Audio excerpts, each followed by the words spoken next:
Plaza new Delhi में दीक्षांत समारोह व प्रो अनिल कुमार के द्वारा लिखी गई पुस्तक का भी विमोचन कार्यक्रम आयोजित की गई। यह आयोजन नीलम यूनिवर्सिटी के निदेशक डॉक्टर अनिल कुमार के द्वारा आयोजित की गई। समारोह में मुख्य रूप से केंद्रीय मंत्री Nagmani Kushwaha, vice chancellor of Neelam university Shamim Ahmed, chief executive professor handicrafts and corporate sector skill council doctor Krishna Kumar, Nirbhaya rape कांड के सुप्रीम कोर्ट की वकील सीमा समृद्धि कुशवाहा आदि उपस्थित थी। इस मौके पर केंद्रीय मंत्री नागमणि कुशवाहा ने समारोह को संबोधित करते हुए उन्होंने कहा कि ज्ञान और सामाजिक जिम्मेदारी का विकास के निर्माण को सक्षम करने, राष्ट्रीय प्रगति और मानवता के लिए महत्वपूर्ण योगदान देने वाले उद्यम नेताओं को तैयार करने के लिए एक परिवर्तनकारी शिक्षा के वातावरण को तथा उत्कृष्टता की संस्कृति को बढ़ावा देने की डॉक्टर अनिल कुमार ने अच्छी पहल की है। दिल्ली यूनिवर्सिटी के प्रोफेसर विजय कुमार वर्मा ने कहा कि डॉक्टर अनिल कुमार एक लेखक के रूप में सराहनीय कार्य के लिए हार्दिक बधाई देना चाहूंगी। ये पुस्तक न केवल उनके गहन ज्ञान और अनुभव का प्रमाण है, बल्कि उन लोगों के लिए मार्गदर्शन का एक प्रतीक भी है जो कूटनीति और अंतर्राष्ट्रीय मामलों की जटिल दुनिया को समझने की इच्छा रखते हैं। अतिथियों द्वारा समारोह में नीलम यूनिवर्सिटी के निदेशक डॉक्टर अनिल कुमार के द्वारा लिखी गई पुस्तक mindful metamorphosis machine minds artificial intelligence matrimonial violence the gravity the law and the age of the art of sports women leadership समेत 15 पुस्तकों का विमोचन किया गया। दीक्षांत समारोह व पुस्तक विमोचन कार्यक्रम में उपस्थित छात्र छात्राओं का खास दिन था। वे गाउन व टोपी पहने हुए थे, जिससे वे काफी खुश नजर आ रहे थे। समारोह में आए हुए अतिथियों ने उपस्थित छात्र छात्राओं को डिग्री, प्रशस्ति पत्र और पदक देकर सम्मानित किया गया। समारोह को youth queen of actor Angel Marina, Tirkey film actress, singer and dance performer Shikha Malhotra, managing director Sandeep Chahal, doctor Ranjit Kumar सहित कई लोगों को संबोधित किया। इस मौके पर शमीम सुधाकर द्विवेदी सहित काफी संख्या में लोग मौजूद रहे। सोना न्यूज रिपोर्टर दिल्ली। हमारा जो झारखंड है वो ट्राइबल एरिया है, वहाँ से ट्राइबल लड़कियों का पूरे इंडिया में ट्रैफिकिंग होता है। उसमें दिल्ली एक हब जैसा जगह है जहाँ बहुत ज्यादा ट्रैफिकिंग होता है। ट्रैफिकिंग कर लाई गई लड़कियां जो यहाँ पे काम करती हैं लोगों के घरों पे, कोठियों पे, जिसको तकलीफ हो रही है, उन लड़कियों का मैं रेस्क्यू करी हूँ। विगत 20 सालों में 4,500 से 4,000 लोगों को मैं मानव तस्करी के क्षेत्र से प्रदान कर रही हूँ। मुझे बहुत खुशी मिल रही है और मैं इस क्षण को महसूस कर रही हूँ और भावुक भी हो रही हूँ, क्योंकि मैं विगत 25 सालों से काम कर रही हूँ, लेकिन मानव तस्करी की ओर मैं 20 साल से काम कर रही हूँ।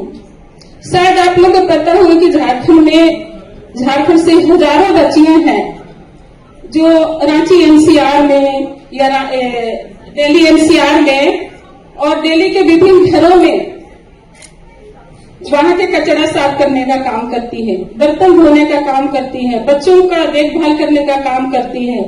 और यहाँ पर से जो उन लोगों के साथ बहुत सारा धोखा भी होता है, उन लोगों का शोषण होता है। इसी शोषण में जिसकी सूचना मुझे मिलती है तो मैं बच्चियों को रेस्क्यू करने के लिए पहुंच जाती हूँ।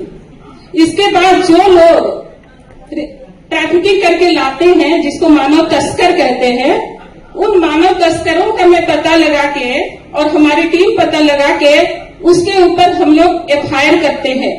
आप लोगों को मुझे बताने में बड़ी खुशी होगी कि कम से कम मैं 350 मानव तस्करों को मैं विभिन्न थानों में केस करवा के और उन लोगों को सजा करवाई हूँ।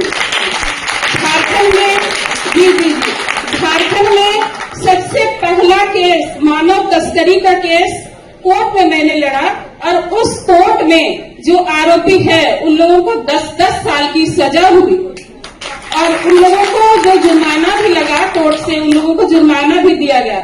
इसी सिलसिले में आप अगर देखेंगे, इंटरनेट में सर्च भी करेंगे तो आपको पता चलेगा कि कितने बड़े बड़े मानव तस्कर हैं। आप जानते होंगे कि झारखंड का रहने वाला पन्नालाल महतो, पन्नालाल साहू इंटरनेशनल वो ट्रैफिकर है, जिसको अभी NIA गिरफ्तार करके उसको भी सजा हो गया है। यहाँ एक और झज्जर जिला है पंजाब में, जहाँ हरियाणा में, जहाँ का एक आकाश राठी है, जिसको मैंने वहाँ पर लड़कियों को ले जाते हुए कई केस में उसको किया, उसको रांची में सजा हुई है और रांची के कोर्ट में और दिल्ली के कोर्ट में है। इसी तरह से बाबा राम और कई सारे ऐसे लोग हैं जिनको सजा मिला है और मैं इस सजा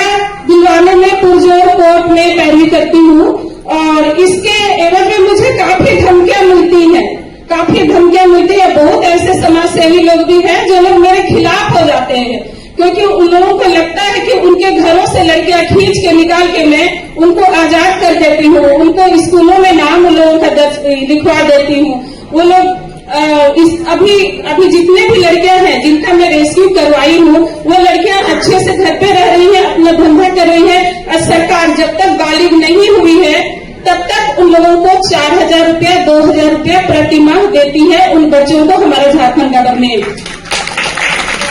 तो पहले झारखंड जैसे छोटे राज्य में अब तो बहुत बड़ा राज्य बन गया हमारा, तो उस राज्य में मानव तस्करी जैसा कोई चीज नहीं हुआ करता था। वहाँ पे मैं सरकार से मिलके मानव तस्करी हर पॉलिसी में डलवाई वहाँ पे, और आज के समय में देखेंगे तो पूरे झारखंड में काफी एनजीओ हैं जो मानव तस्करी रोकने के लिए काम कर रहे हैं। लेकिन शुरुआती दौर पे जब मैंने काम करना शुरू किया था तब लोग मुझे कहते थे कि ये लड़की तो मरी, अब इसको तो गोली लगने वाली है, ये मर जाएगी, कट जाएगी, ये 10 दिनों की चंद दिनों की मेहमान है।